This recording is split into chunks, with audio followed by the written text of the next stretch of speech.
Do you say yes to staying late, to taking that extra shift, to covering the school pickup, to hosting the family weekend, or to the can you just fill in the blank favors? And then push your body through it, even when you are feeling dead tired and done. Or do you just power through, hit the deadline, and then crash for days after? This is the pattern that belongs to the ego center, sometimes also known as the heart center or the will center. And this center is the part of your design that is tied into willpower, self worth, and the promises that you make. Hi, everybody. Welcome back to HPTV channel.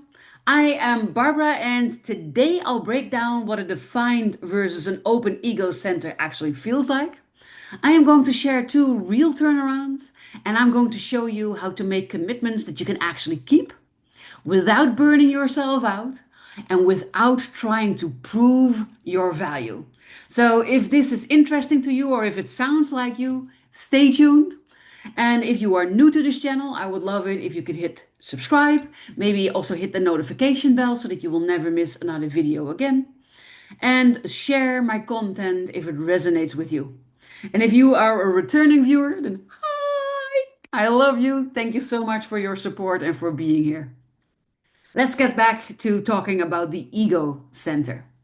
So, in your body graph, your human design body graph, the ego is a small motor on the right side of the middle. And its job is very straightforward.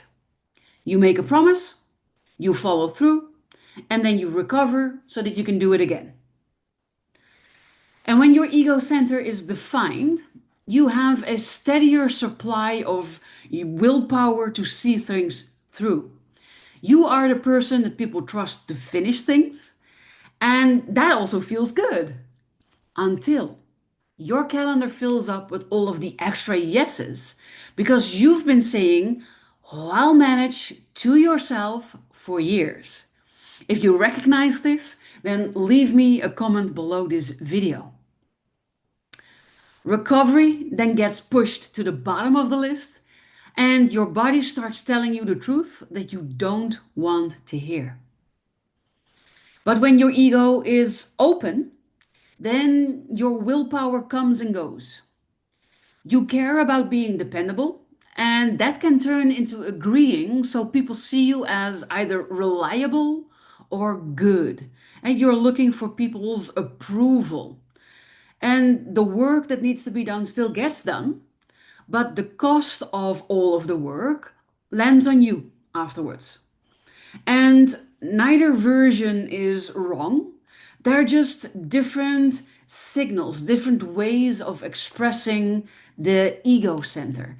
And the point is to make promises from what is real, what you can actually deliver, what also feels good to you and takes into account your energy levels and how you are doing.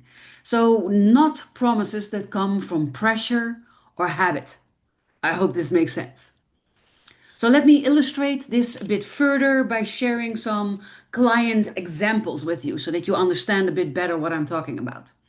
So first I want to share Lena's story.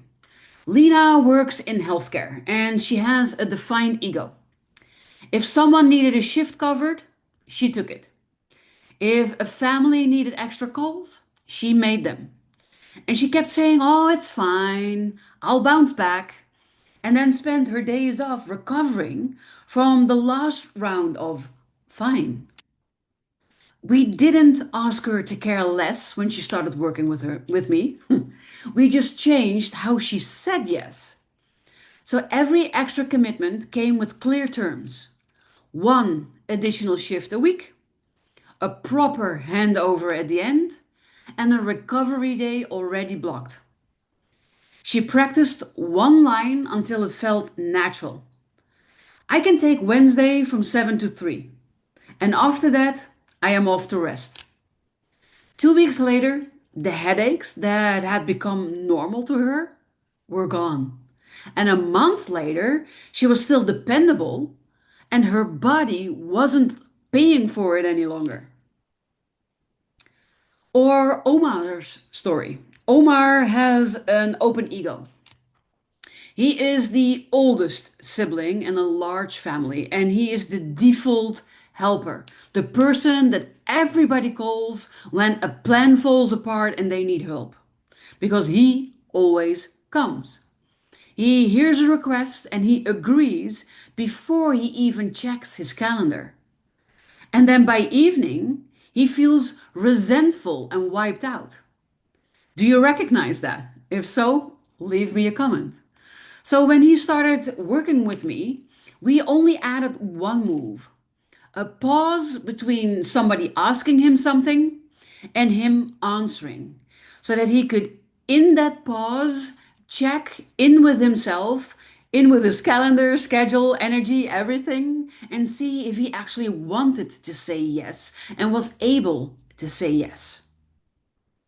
So every request got the same reply. I'll check and I'll come back to you tomorrow, or I'll come back to you later, whatever felt best. And that gap gave him his me time, his authority time to answer instead of the reflex to say yes, to prove that he is good or reliable. And when he did agree, he named a start and an end. I can help you from 5 to 6, but then I'm done. And in the beginning, especially the first few days, he felt really uncomfortable because he'd never done something like this.